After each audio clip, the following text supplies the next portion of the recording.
Morning, morning. We've just hours until England take on Australia. We're inviting you to our World Cup party as Jill Scott joins us live from Sydney. Also coming up on the show, following her Edinburgh comedy debut, Gail Porter shares the personal message Prince William has sent her ahead of the show. Before that, with pensions making the front pages today, we'll tell you how yours could be boosted by £800 a year. Also,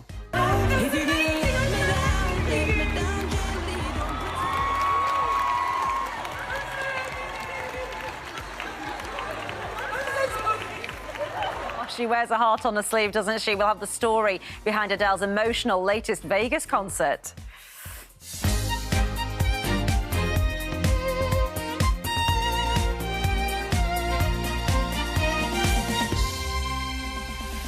Right, but first, in just under 2 hours' time, England's Lionesses will begin to take on Australia for a place in Sunday's World Cup final. Well, Jill Scott, who of course helped England win the Euros last year, joins us from Sydney. Jill, can I tell you something? I am trying to be excited, but I'm mostly just a bit nervous. How are you?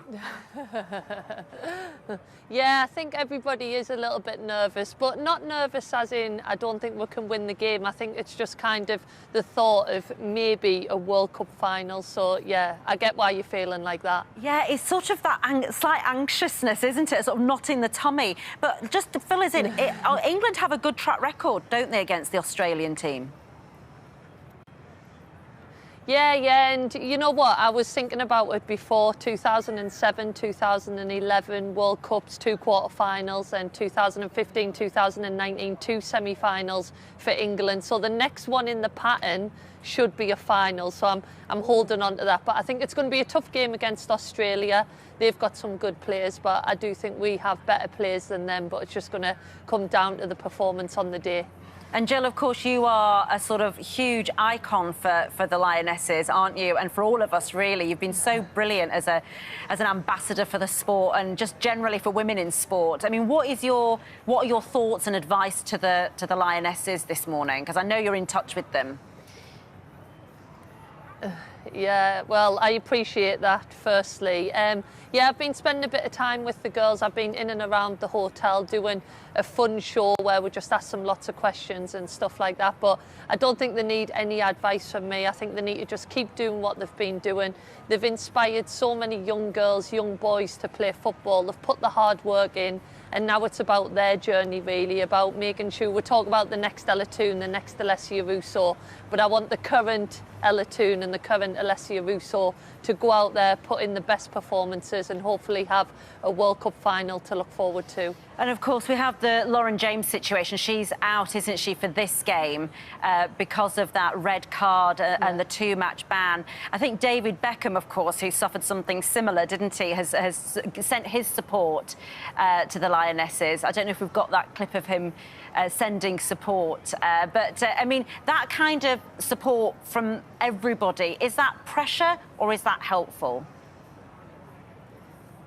No, I think it's really helpful. We showed a good luck message to the girls from David Beckham, and I think having icons and heroes of the England team sending a good luck message, it means a lot to the girls. And yeah, obviously he went through his England journey. There's always highs, there's always lows. So I think it's really nice that he kind of reached out as well. So yeah, the more messages, the better, because the England team are on the other side of the world. So to hear that they've got that support, I know it'll definitely spur them on.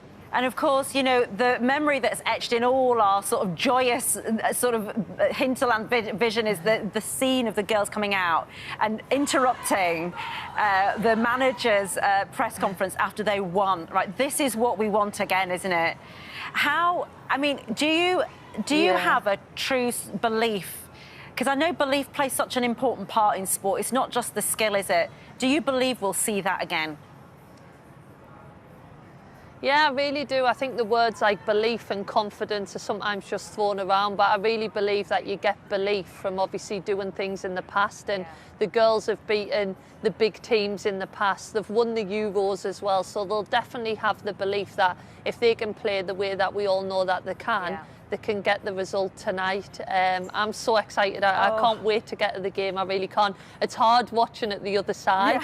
in terms of like being on the other side of the pitch, but I just can't wait to get there and support the girls. Oh my goodness, you, me, all of us in the UK right now feel exactly the same. All right, my love, thank you so much, Jill. Well, we've got another match here in the studio, not quite as high stakes as the one that's going to take place in a couple of hours' time, but entertainment reporter Lucy Cave is here. So just fill us in a little bit, because we've heard there from Jill, of course, our excitement here, but in Australia, I mean, this has blown the sort of audience figures out the water, hasn't it?